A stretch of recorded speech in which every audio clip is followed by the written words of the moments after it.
Bonjour à tous, on se retrouve pour une nouvelle vidéo pour vous présenter l'évolution du potager au mois d'août. On est actuellement mi-août et je vous propose de voir si les cultures qui étaient prometteuses au mois de juillet ont porté leurs fruits.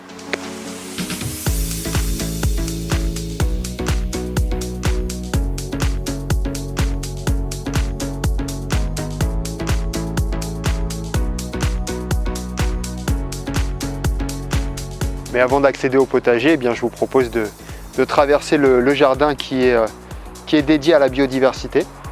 Et là, il est en plein boom avec des variétés de fleurs qui donnent leur pleine mesure. On a des cosmos, on a des zinnias, on a des bleuets également, et ça fait le bonheur de tous les pollinisateurs, notamment la sauge qui est butinée par un xylocope très régulièrement. Donc écoutez, on va désormais faire le tour du potager. Suivez-moi et puis voyons voir ce qu'il nous réserve. Le fail. Avec les clés, c'est mieux. A few moments later.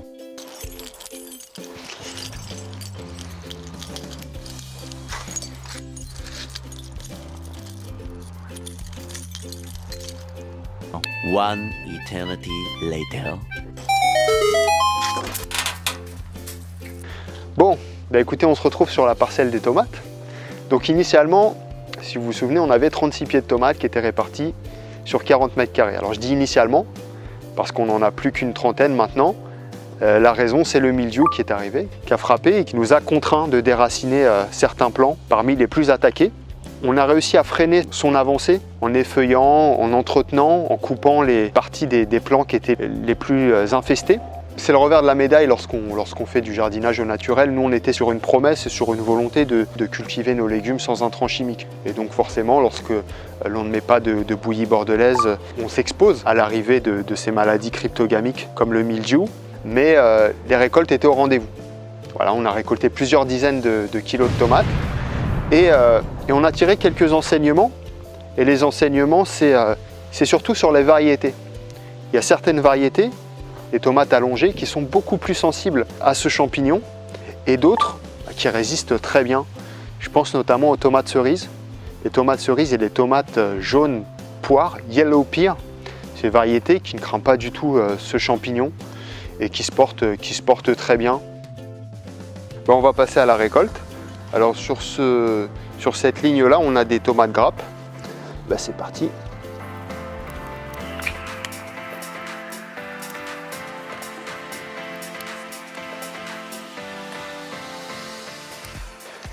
Et voici la récolte sur 5 pieds de tomates grappes. Donc sachant qu'il y a d'autres grappes qui sont encore en formation et des tomates qui sont encore vertes. Donc ce qu'on a constaté sur cette variété-là, c'est qu'elle n'avait pas été attaquée par le mildiou. Et on se dit que c'est peut-être pas un hasard si elle est si répandue sur nos étals de marché. Ça doit être une variété qui est plutôt résistante. Maintenant on va passer aux tomates cerises. Hop là, donc là on est au milieu des plants de tomates cerises. Donc avec deux variétés, des tomates poire jaune et des tomates cerises classiques. C'est parti pour récolter.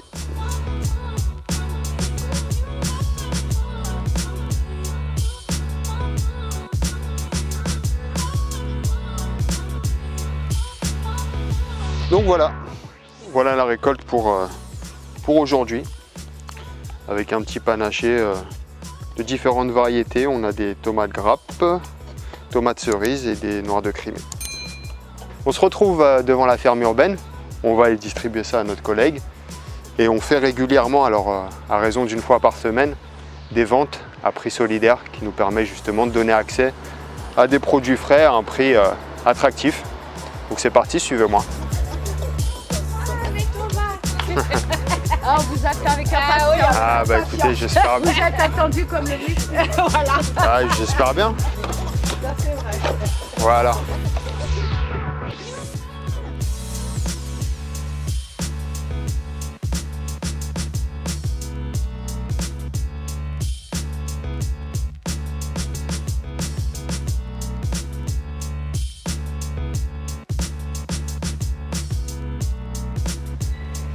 Hop là.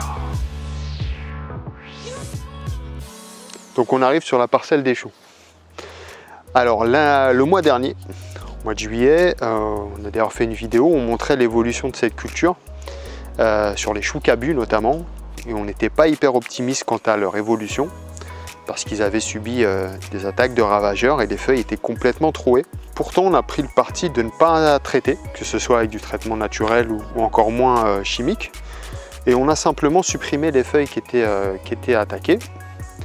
Et finalement, bien nous en a pris, parce que pour cette fois, ça a été concluant. Les choux sont bien repris. Ils ont même commencé à faire une pomme. Et donc, écoutez, pour cette fois, on a eu raison de ne pas intervenir et de laisser faire la nature. Allez, désormais sur la parcelle des melons. Ah, les melons. Puis on espère qu'ils vont arriver à maturité, mais a priori, il n'y a pas de raison. Le démarrage est plutôt réussi. Il n'y a pas de raison. Bah écoutez, les melons, c'est la cata.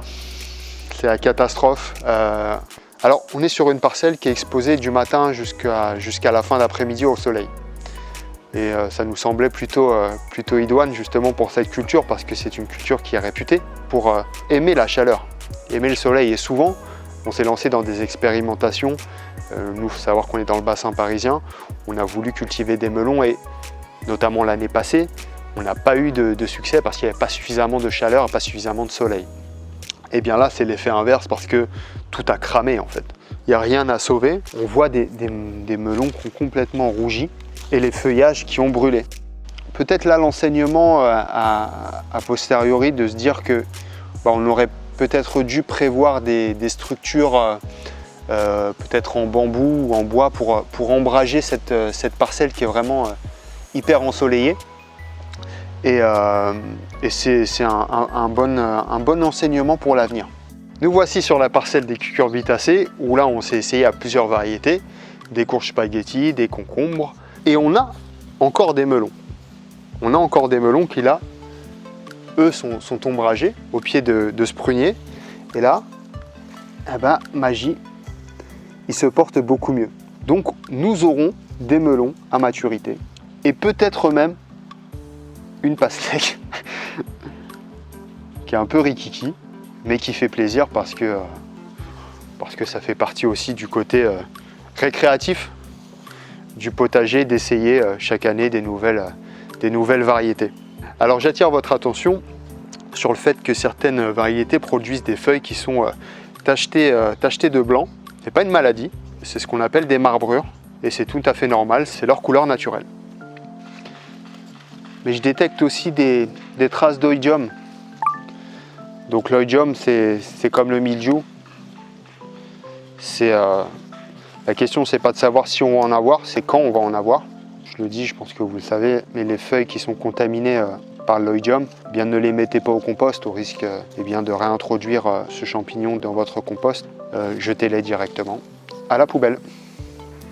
Bon, voilà sur la parcelle des aubergines. Alors c'est certainement une de mes cultures préférées, qui n'est pas forcément évidente à réaliser là où on se situe, parce qu'elle nécessite beaucoup de chaleur, puis un sol aussi qui est très riche en éléments nutritifs. Et là on l'a plutôt bien réussi. Alors c'est la variété Little Finger, qui donne des fruits allongés, et là qu'on va récolter.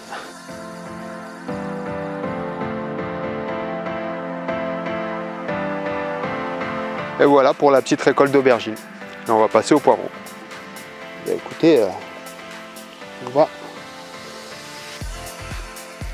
le récolter. Un beau poivron. Pour conclure cette vidéo avec ce bilan du mois d'août, positif, mais avec quelques aspects négatifs, notamment liés à l'arrivée de la canicule, qui a endommagé un certain nombre de plants, et puis le mildiou, évidemment, qui s'est attaqué à nos plants de tomates. C'est le lot du jardinage au naturel, d'avoir des réussites mais aussi des échecs. L'essentiel finalement c'est de continuer à expérimenter, continuer à observer la nature et puis s'en inspirer pour optimiser sa pratique du jardinage. Du moins c'est notre philosophie.